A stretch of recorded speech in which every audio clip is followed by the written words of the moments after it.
You are Locked On Tigers Postcast, part of Locked On Sports Detroit on the Locked On Podcast Network. Your team every day.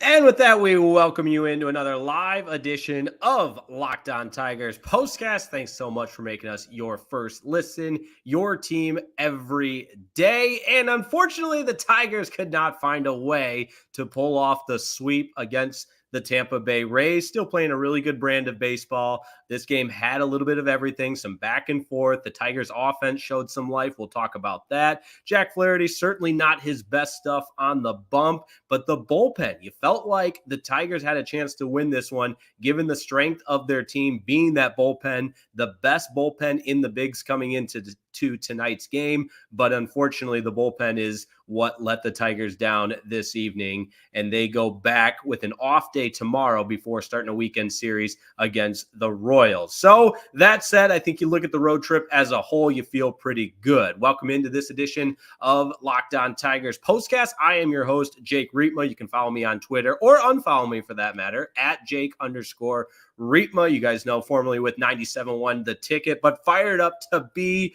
with Locked On Detroit and the Locked On Detroit new YouTube page that you should subscribe to because it is free, doesn't cost you anything. And we bring you live reaction shows like this one after every single Tigers game. The ups, the downs, the highs, the lows, and like tonight, just kind of the deep sigh, because you felt like, again, this was a game that you could have. And boy, would that plane ride back to Detroit feel really good if you were coming off a sweep. But again, still a productive road trip. Before we go any further, I want to give a huge shout out to today's presenting sponsor, making Locked On Detroit and Locked On Tigers Postcast possible. That is Monopoly Go. That's right. This episode is brought to you by Monopoly Go, and the hit game is back and better than ever with Monopoly Go. It's the easiest and most exciting way to enjoy Monopoly Go. That's right. You can download the app on Google Play or the App Store for free and have a lot of fun with your friends. Monopoly Go, making today's show possible. And once again, guys, you guys know, very, very competitive, and Monopoly Go allows me to utilize that competitive side. Big fan of Monopoly Go. Mobile twist on the hit game Monopoly. Join your friends, download Monopoly Go, free on the App Store or Google Play. So let's dive into this pitching performance from the Tigers, because you guys know I like to start with maybe the negatives, and then we'll work through some of the positives, because this was a game. It felt like this was, and I'm not going to get crazy and say in the middle of April, oh, this was a heavyweight fight of two teams exchanging blows back and forth. But this was a game of momentum where you get, the Tigers take the early lead in the in the beginning of the game with Riley Green coming around to score on that RBI ground out from Torque. And then, the Rays, the Rays are too good of a baseball team to just go into their own building and walk through a sweep the way the Tigers dominated Monday night, albeit a come from behind win Tuesday night. But you knew that those bats were going to wake up. That lineup is too good. And we saw exactly that in the bottom of the second inning with a 3-spot, a crooked number for the Rays. Rosarino was going to have do some damage eventually, and he did with that home run in the third inning. And that said, I think Jack Flaherty, despite not having his best stuff, really did a good job of battling. And the telecast talked about this a little bit, that as a pitcher, you're not always going to have your best stuff, but to be able to continue to chew up some innings and put forth your best effort, I felt like that's what we saw from Jack Flaherty tonight. Give you his final line if you're keeping score at home. But Flaherty, again, not his best stuff, but 5 innings of work, 7 hits. He allowed the 4 runs, all of them earned, did not walk a batter. So the control was there, 6 strikeouts, but gave up the 1 home run. And Flaherty and Maeda have been the weakness of this Tigers rotation. So you're starting to feel like that rotation might be one of those that has a little bit of weight to the top of it. Obviously, with guys like Skubal at the top of any rotation, when you have a dominant ace like that, you're going to feel good when he takes the ball. But Maeda showed us a little something yesterday, and I think Flaherty is close. He's getting close, but really curious how you feel about Jack Flaherty. Let me know in the comments, because again, it was a game that he didn't have his best stuff, but the offense picked him up, and you felt like when the bullpen took over, albeit in a very, very close game, but this is the strength of the team. When the bullpen took over there in the 6th inning, I was confident that we were on the way to a sweep. But let me know what you think. We got Born Cool checking in here. Appreciate you subscribing as well, Born Cool. Tough one tonight. Completely agree, because I was having that feeling in the 6th inning after who else but my guy. I mean, I declared him my Tiger on last night's stream, that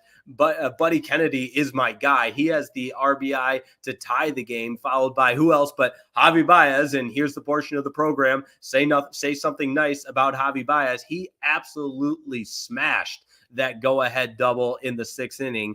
And I know it can't be as automatic as, hey, you get a lead in the 6th inning and your bullpen will take it home. But in my mind, in my dumb, stupid little mind, I convinced myself that this bullpen is that good that they can just ride it home after getting a 1-run lead in the 6th. We know that wasn't the case. And I think in a season with 162 games, I'm going to say this a million times throughout the course of this season, that you are going to have some games where you just don't necessarily put your best foot forward.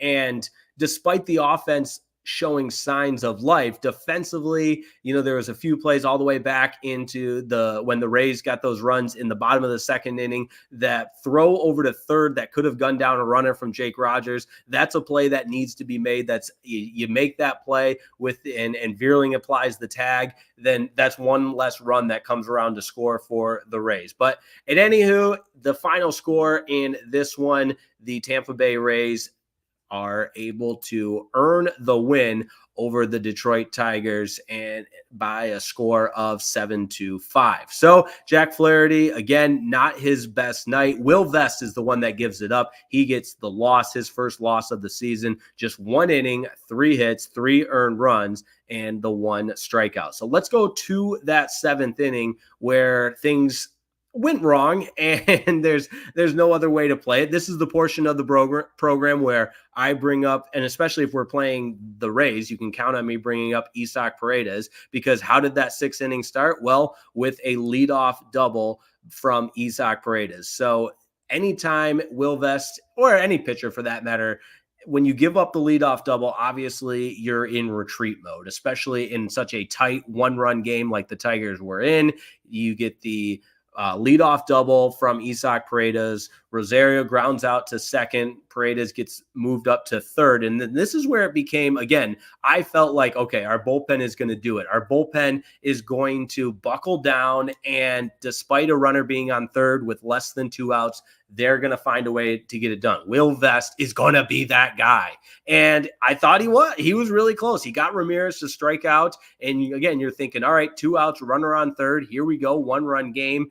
And of all people, it's Ben Rortvedt who gets the single to bring Paredes home. And at that point, you're like, all right, tie game, nothing, 5-5. Here we go. Buckle down. Let's get out of this inning and let's go win a game late. And we know what the Tigers have done with their bats late. So again, the mental frame of mind isn't all that negative at this point until this is the one that you just can't make up. Curtis Mead, of all people, Curtis Mead finds a way to tuck that fly ball, keep it fair, and clear the low fence down the line in left field. You guys know how much I hate Tropicana Field, and that ball, Benetti said it on the telecast, and I don't know if it was tongue-in-cheek or actually statistically a fact, that ball's not gone in any other ballpark. It's 315 down the left field line. The fence is up to my waist right down the line. So for Curtis Mead to be the guy that hits a 2-run homer in that part of the ballpark, it's insult to injury, because again, that's just not a, we use the term big fly to describe a home run. That was not a big fly. It was a pop-up that carried enough to clear that low fence down the line in left field. But that said, it was a mistake by Will Vest. He left the slider up, and it was a point in the game in which you felt the air to be taken out of the sails. You felt the momentum completely leave you. And that said, the Tigers were never able to recover or respond from that. So Will Vest gives it up. I don't think this means Will Vest is a bad pitcher. I don't think this means the Tigers bullpen are a bunch of frauds. I think this was a bad game in which the bullpen, when you pitch in that position and you want the pressure on, there's going to be times where the opposition, we used to say, hey, they're on scholarship too. And in this case, hey, they're professional athletes too. And albeit it was Curtis Mead's first extra base hit. Let me say that again. Curtis Mead's first extra base hit of the entire season happened to be the go-ahead 2-run homer to give the Rays the win 7-5. So let me know what you think down in the comments. Where you at on Will Vest? Again, I'm not using this as one game where I've totally turned on him. And I know he's the subject of the conversation for the Tigers bullpen blowing a lead in a rare occasion, something that we just haven't seen happen this season. But that said, that's what you sign up for as an MLB relief pitcher. And it's insult to injury, again, as I mentioned, when it's a guy who hits a go-ahead home run about 316 feet, and it was his first extra base hit of the entire season. Like, that's stuff that would happen to last year's Tigers. I'm not thinking that way because I think this is a much improved baseball team. They're an exciting team. They just took 2 out of 3 from the Rays. They took 2 out of 3 from the Twins. And again, not every single night over the course of a 162 game season are we able to get on these streams and have all kinds of excitement and momentum. And like on Monday night, where I was just fanboying out because it was the most complete game the Tigers had played all season and maybe even over the course of the last 5 years. So that said, Rays get the win 7-5 over the Tigers. 2 of 3 on the road against the Rays, 2 of 3 on the road against the Twins as well. So a really productive road trip for Detroit, and they'll go back home to take on the Royals. Tigers now 14-11 on the season, 10-4 on the road. Rays get back to 500 at 13-13 and 8-9 at home. Coming up, we are going to talk about some of the positive things that we saw in tonight's game. I thought the offense was really, really good. We will break that down next and continue to break this one down all the way around on this live edition of Locked On Tigers POSTCAST.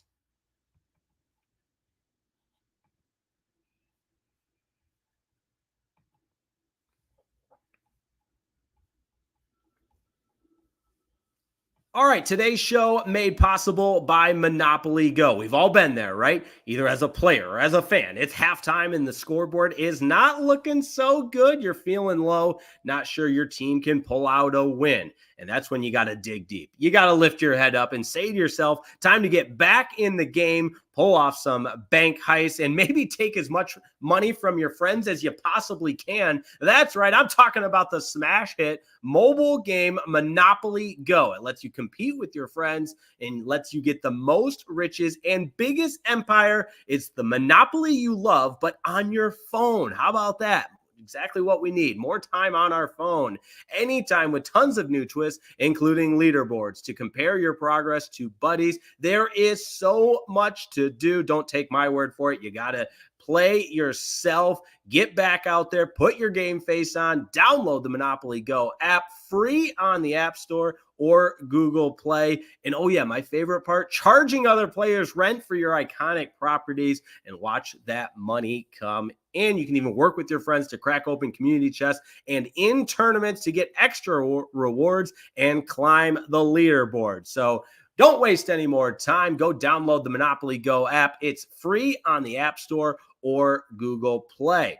Today's show also made possible by Prize Picks. That's right, the most exciting way to play daily fantasy sports. And you might be thinking, Riepma, what the heck is Prize Picks? Well, it's real simple. It's daily fantasy made easy. You simply pick more or less on a player's projected stats and watch the winnings roll on in. You can pick more, you can pick less, you can combine different picks. There are all kinds of possibilities, but don't take my word for it. Download America's #1 mobile fantasy sports app with more than 3 million members. That includes me. And we got the NHL playoffs going on right now. In fact, we had the dual monitors going during the Tigers game, watching a little bit of Maple Leafs, Bruins, all kinds of things to get in on the action on more or less. Also, obviously, the NBA playoffs going on. That's been wild already. Get in on the playoff action and win up to 100 times your money on Prize Picks as the world's best players take the game to a whole new level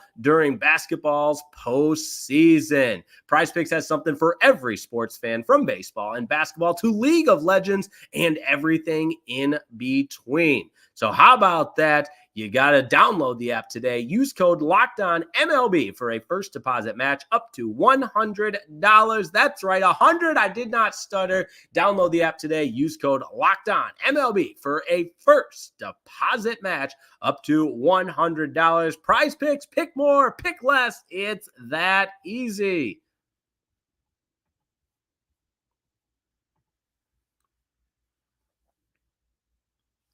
All right, lots to talk about on the offensive side of things, some good, some bad. And I think the easiest way to run through this is just as the game went. So we'll start in the first inning. You felt like you had the opener for the Rays on the ropes with the first two batters reaching, throw in a balk there, and all of a sudden they're second and third, nobody out. And this is where it's going to sound harsh. It's going to sound maybe demeaning, whatever it is. But Spencer Torkelson just has to be better. And you just keep waiting and waiting and waiting for a torque bomb. There's just zero pop in the bat from Spencer Torkelson. And he gets the RBI with the little ground out to short. And thankfully, Riley Green was moving all the way on the contact to be able to score that run. But again, it's not what you expect for a guy that's supposed to be the focal point of your offense. He's supposed to be that bat in the middle of the lineup that strikes fear in the opposition. And right now it's completely the opposite. The opposition is excited to face Spencer Torkelson. And again, I'm not just going to use this as a time to just go in on Spencer Torkelson, but Tork's numbers are just not good.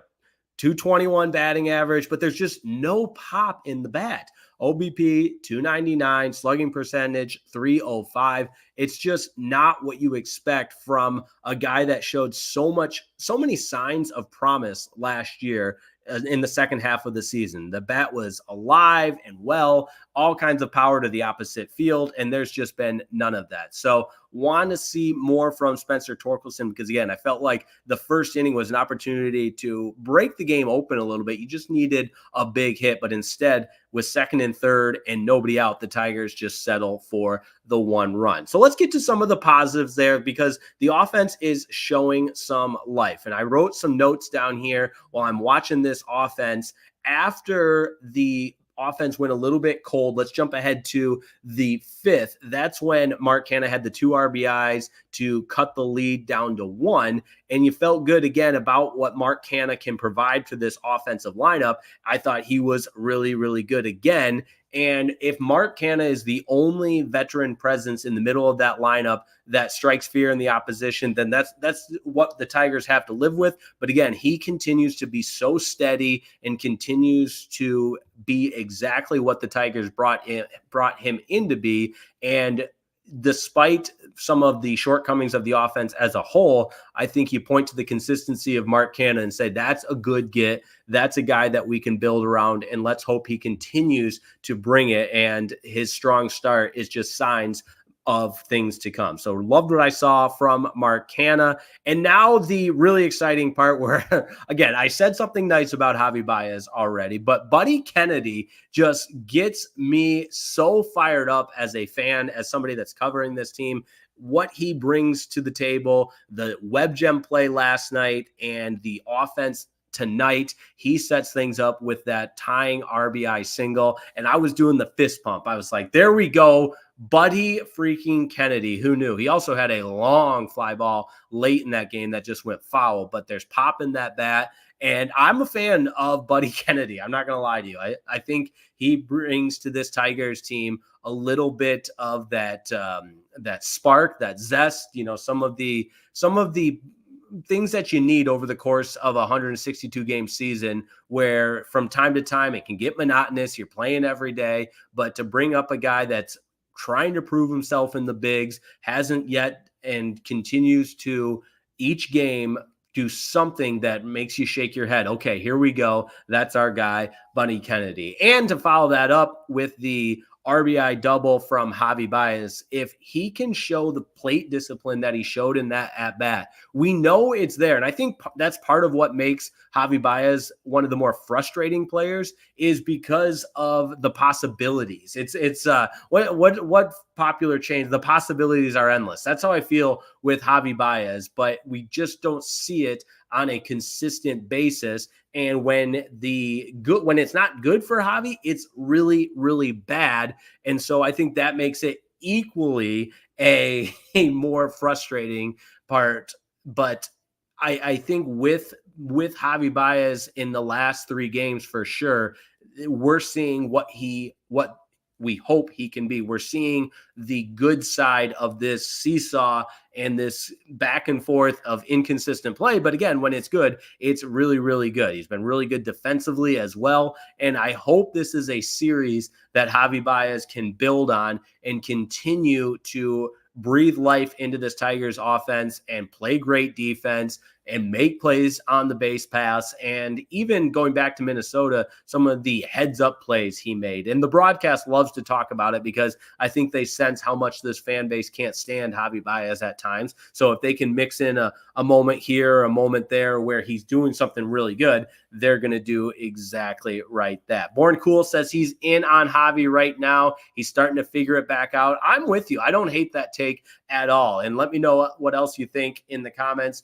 If you're checking us out on the live YouTube stream right now, if you're catching us on the audio only version, make sure you subscribe to the YouTube channel, Locked On Sports Detroit, because we will have these live reaction shows for you every single night. Now, that said, again, Javy Baez, we can get on board with him. And the offense continued to chip away, show some resiliency, show some life. And even though the final score isn't what we're looking for, I think you take a portion of that game to build off of. You were down, but you came back, and it wasn't like it was one swing of the bat. No, it was manufacturing runs. It was the 2 RBI by single. It was the clutch RBI single by Buddy Kennedy, him stealing second, and then coming around to score on the Javy Baez double. So movement on the bases, I think that's part of what's lacking from Major League Baseball right now. So to be able to see the Tigers put some guys in motion in the last couple of nights, and even going back to the first game in this series,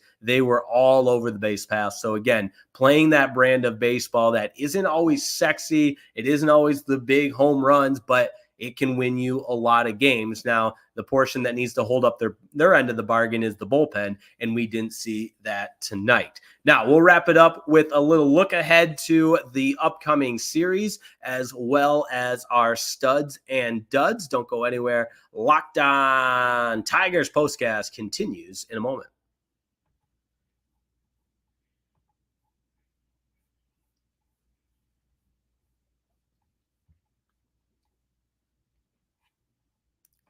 Today's show is brought to you by DoorDash. That's right. DoorDash is making today's show possible, and you want to make mom smile on Mother's Day? Of course you do. Start Mother's Day with flowers or surprise her with gifts from the brand she loves. Deliver the very same day with DoorDash. Everybody knows how DoorDash works. It's excellent. I've used it all the time. Super convenient, easy to use apps as well. So why not apply that to Mother's Days? Moms are a gift, so give her the best Mother's Day. Get gifts as thoughtful as she is with DoorDash. Select from hundreds of expertly crafted bouquets to the best of tech to self-care essentials. Whatever your mom's into, make sure you use DoorDash and have it delivered right to her door. This Mother's Day, get something thoughtful for mom on DoorDash. Don't do the same old, same old. Surprise her wherever you are with fresh bouquets, the latest tech, gift cards, self-care treats, and so much more to make her day that much better. Get all your Mother's Day gifts in one place. 50% off your next order or up to $15 off when you spend $15 or more on your next flour, convenience, grocery, or retail order with DoorDash. All you have to use code LOCKEDONMLB. That's LOCKEDONMLB. Order using DoorDash today. Terms do apply, but that code to get you 50% off your next order or up to $15 when you spend $15 or more is Locked On MLB. That's right. Don't delay. Do it right now. Moms deserve the best. And if you're watching ESPN or Fox Sports or any of the big name brands, you'll probably have to turn down your TV from all the yelling and all the shouting. So why not make Locked On your go-to? Because Locked On has launched the first ever national sports 24/7 streaming channel on YouTube. And now it's also available on Amazon Fire TV in the free Fire TV channels app. Locked On Sports Today is here for you 24/7, covering the top sports stories on the day with local experts of Locked On, plus our national shows covering every single league. Find Locked On Sports Today, now available on the free Locked On Fire TV channels app.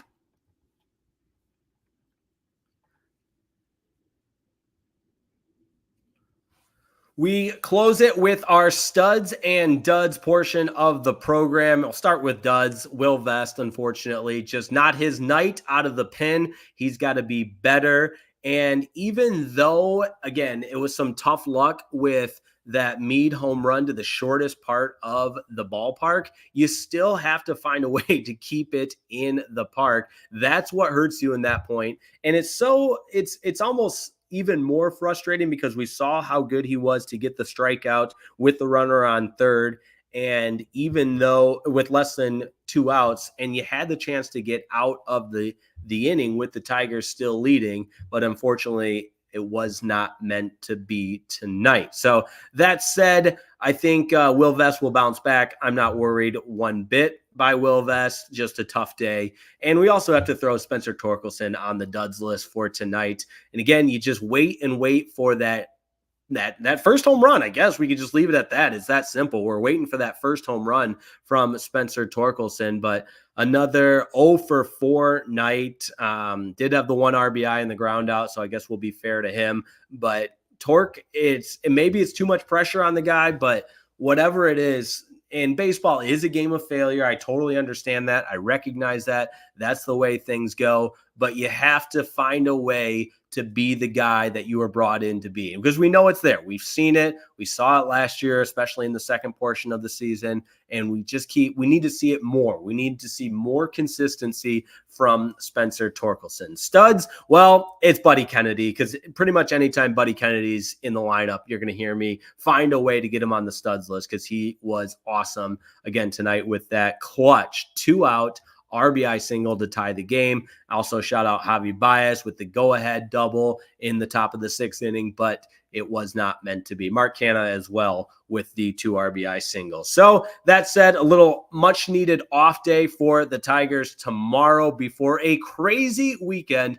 in downtown Detroit. I wanted to run through the schedule because of the NFL draft. The Tigers have a little bit different looking weekend schedule with everything going on in downtown Detroit, and nothing more unique than a Friday day game in the Motor City. So how about that? First pitch just after 1. And then Saturday's time is a little weird too, because it's after all the draft festivities later on. That game comes your way at 6:10. And then Sunday, we're back to the normal 1:40. So with that said, weekend, a day to clear your head, a day to fly back, a day to get right, if you will, for the Tigers, and then go at it over the weekend against an in-division opponent. And the Royals being off to a good start, this will be a good chance for the Tigers to let them know that the AL Central goes through them, right? Yeah, nothing like some motivational speech here in the month of April with like 150 games left. Not actually, but you get the point. I'm not trying to fire up the crowd and say, let's go get it, but would love to see the Tigers continue playing this nice brand of baseball, keep taking series. And I know that's a broken record at this point and it gets a little bit monotonous, but series after series after series. You did the job on the road trip. And again, you've been a great road team. The Tigers are 10-4 on the road, so that should not be lost as well. But Friday's projected starter for the Tigers, it'll be Reese Olson, looking for his first win of the season. He's 0-3, but that ERA is impressive, 3.80. He's also struck out 18 in his first 4 starts on the season. So would love to see Reese Olson get in on the win column. Remember, early game on Friday, off day tomorrow. So what would you do with your off time? I can think of a couple things, but first and foremost, subscribing to Locked On Sports Detroit so you don't miss another broadcast. And then do me a favor and just tell another Tigers friend about our post-game stream as we continue to build this audience, continue to build a community of Tigers fans through the Locked On Podcast Network. So thanks so much for tuning in. Don't forget to check out Locked On Tigers through the week with Scott Bentley. He does a tremendous job breaking it all down. He gets a little more time to really dive into the notes and take what we saw from game to game. There's me, I fly by the seat of my pants. I'm like, here's the instant reaction. So really good stuff on both ends there with Locked On Tigers Postcast and Locked On Tigers with Scott Bentley. You know the drill. Subscribe to both of us, and we keep you covered with Tigers action from wall to wall. So thanks so much for tuning in. Have a great off day tomorrow, and we will talk to you again on Friday. Have a wonderful night.